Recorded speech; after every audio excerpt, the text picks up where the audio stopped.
Okay, picture this. You're in the grocery store, right? Trying to pick out something healthy. Maybe it's a seltzer or yogurt, something like that. You check the label, see natural flavors, and you think, great, natural, that's good. But what if that term, that nice sounding phrase, is actually hiding, well, a whole bunch of engineered chemicals designed to make you want more? That's kind of the aha moment we're digging into today. Our mission here is to, rip back the curtain on this massive flavor industry. It's worth billions. And I promise by the time we're done, you'll look at those ingredient lists completely differently. It's like the deep dives you expect from us, right? And honestly, it's the kind of fantastic information you can always find by checking out Mind Expansion Daily.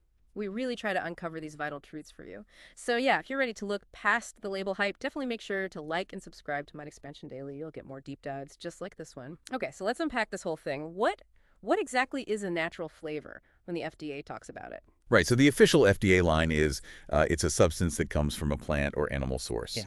Think fruits, spices, meat, dairy, that kind of thing. And its only job is taste, not nutrition, just taste. But the striking thing is how much it's used. It's basically up there with salt and sugar and processed foods Everywhere. everywhere. Sparkling water, fruit snacks, you name it. It's not just a minor ingredient anymore. It's fundamental to how so much of our food tastes. And that makes knowing about it, well, pretty crucial for just basic health awareness. And that word natural, it just sounds so pure, doesn't it? So Yeah, simple. It's like a perfect marketing term. Makes you feel safe just reading it. exactly. That's the hook. But this is where it gets complicated. The FDA's definition, it's actually pretty vague.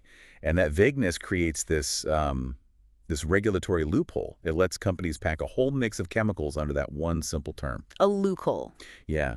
So natural flavors ends up being less about actual nature Mm. and more like a Trojan horse full of stuff you didn't know you were getting. And inside that Trojan horse, it sounds like there's quite a chemical cocktail. Like when I see natural strawberry flavor, I'm thinking, strawberries crushed up or something. But the reality is, not quite that picturesque, is it? What's really going on there? Not even close, usually. Flavorists, the people who create these, they might start with a molecule from a real strawberry, sure. But then they often blend it with dozens, maybe even up to 100 other chemicals. 100. Seriously. Yes. And these can be solvents, emulsifiers, preservatives, all sorts of things. And here's the kicker. They get classified as incidental additives. Incidental. Yeah, that's a legal term. Yeah.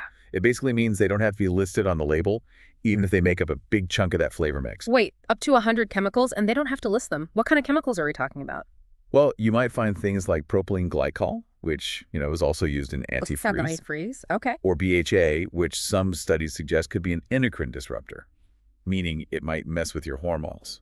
And because of that incidental additive loophole, poof, they vanish from the ingredient list. It keeps consumers completely in the dark, really. Seems designed more to fuel cravings than provide clarity. I've also heard, well, strange stories, like using castoreum from beaver glands for vanilla flavor. Is that like a real thing still? Ah, the castoreum question. It was used, yes. And technically, it is still considered natural by the rules. But honestly, it's pretty rare now, mostly because it's expensive and, well, consumers weren't thrilled about it. Okay, thank But the larger point remains that natural label. It's more like a black box than a guarantee of purity. You don't really know what's inside. Okay, but if the FDA approves it, it must be safe, right? That's the argument we always hear, GRA status and all. Well, not so fast. That's generally recognized as safe, or GRA's designation. A lot of it relies on the industry assessing itself. Oh. Yeah. Which immediately raises some, let's say, potential conflicts of interest, doesn't it? Uh-huh. And for some people, the risks aren't theoretical or long-term. They're immediate. Think about hidden allergens. If there's a trace of nut extract or meat extract in a natural flavor and it's not declared, that can cause severe allergic reactions. That's a huge concern. Right, absolutely. And beyond those immediate allergies, what about just the general health impact of all these hidden extras? That's the bigger picture concern. Ultra-processed foods, which are loaded with these engineered flavors, are increasingly linked to things like gut inflammation, metabolic problems, even obesity. There was a study in Environmental Health Perspectives just last year flagging BHA, one of those potential additives, as a possible toxin in animal studies. That definitely raises red flags for humans, too. Hmm. And it's also worth remembering, GMOs, genetically modified organisms, can be used as the starting point for these natural flavors. which many consumers aren't aware of or comfortable with. Ultimately, these flavors are often engineered to be almost addictive, to override your body's natural signals. Like when you finish a whole bag of chips even though you weren't really hungry?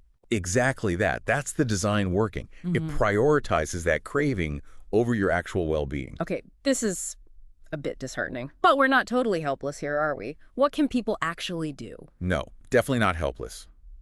Knowledge is really the key. The first step is just scrutinizing those ingredient lists much more closely.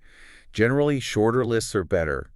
Look for transparency, meaning look for brands that actually tell you what the flavor is from, like natural vanilla extract or organic strawberries, not just the vague natural flavors. Okay, so specifics are better than the catch-all term.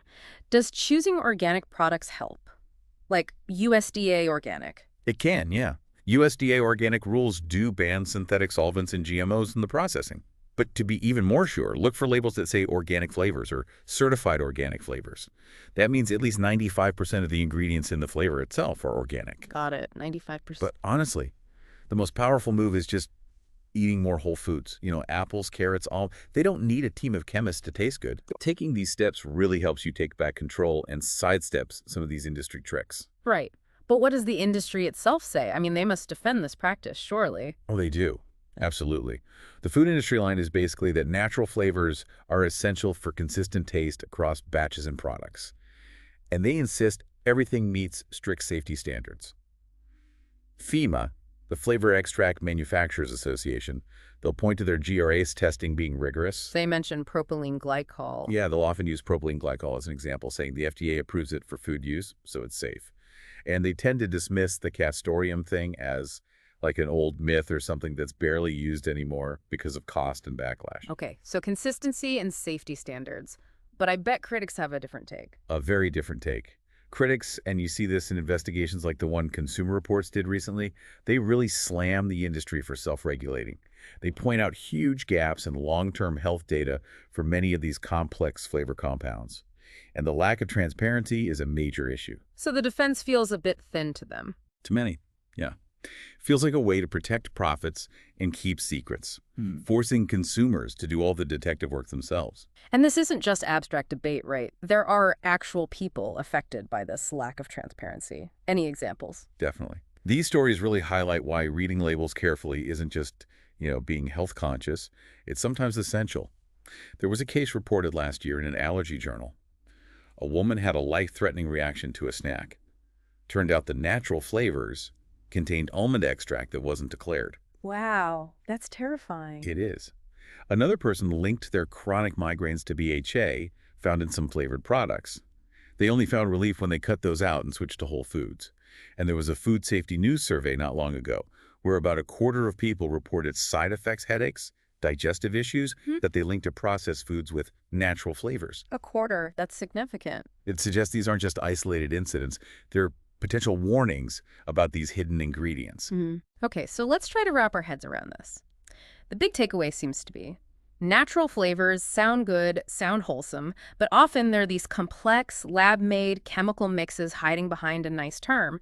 And maybe, just maybe, they're designed to make us crave those products more. That sums it up pretty well. But the positive side is, once you know this, you have power. You can read labels with a healthy dose of skepticism. You can actively choose brands that are more transparent. And you can prioritize real whole foods. Exactly. You're moving from just being a consumer to being like a truth seeker, demanding that transparency. We really hope this deep dive has maybe opened your eyes a bit. Remember that knowledge is honestly your best tool when you're walking down that grocery aisle. So the next time you pick up something, maybe just pause and ask yourself, is this natural label really about purity for me? Or is it more about convenience, maybe even hiding something for the manufacturer? It's a good question to keep in mind. And hey, if you agree with our take on natural flavors, or if you strongly disagree and think we missed something, we genuinely want to know.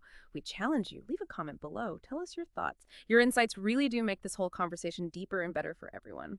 For more deep dives like this one, where we unpack the hidden stuff and, help you stay curious, please do like, share, and subscribe to Mind Expansion Daily. Stay curious, everyone, and maybe don't always trust a label at face value.